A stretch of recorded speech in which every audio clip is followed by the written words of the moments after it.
You know, people say, this guy worships his wife. Have you ever heard that statement? This guy worships his wife. I see a lot of brothers saying yes, you know. That is not, the meaning of it is not worship as in rendering an act of worship for. No, all it means is he obeys his wife's instructions. That's what it means. And I can give you on a lighter note, and I really like this because it plugs in. We're all human beings and we like a little bit of, you know, humor sometimes. They say there was a king and he called all his subjects, the males, and he says, anyone who is ruled by his wife, come in this line. And whoever rules his wife, where, you know, the instructions are not obeyed, so to speak, or they come from you as a man, then you stand in this line. So the whole community stood in the wrong line. Allahu Akbar. They all stood in a line saying, no, if my wife sees me in the other line, I'm dead meat. You see? So what happened is, they all got one egg each, an egg. They were given one egg. And there was one man who stood in the line. I'm the man. You know, in the house, I'm the man. So the king was so happy, at least amongst my subjects, there is one man who has such greatness, you know, meaning he has the quality, ar-rujula, you know, he's a man, you know.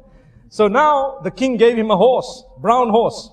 And in fact, the king told him, choose from the horses you want. So he chose the brown one and left the black one. And he rode home, galloping away. Everyone else went home with one egg.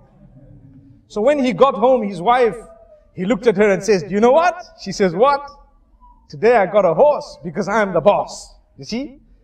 I got a horse because I'm the boss. She says, okay, that's good. Excellent. So you're the boss. So he says, you know, I was told to choose from 3 horses. There was a white one, a black one, and this brown one that I've actually come with. This was the best one. She says, wow, you look great in it. You look great in this horse, but you'd look greater in the black one. He says, well, not a problem. I had a choice. I can go back and get the black one. So he goes back galloping to the castle. And he says, oh king. The king says, yes, what's happening? He says, I just want to swap my horse. He says, why? When I went home, my wife told me that you'd look better in the black horse.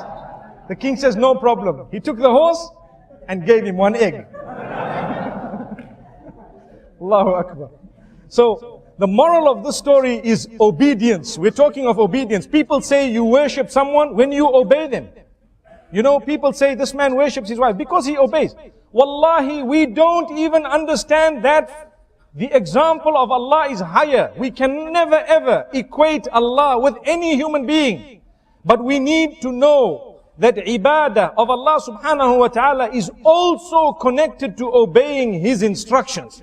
And Allah will not tell you to do something that is detrimental for you. He won't.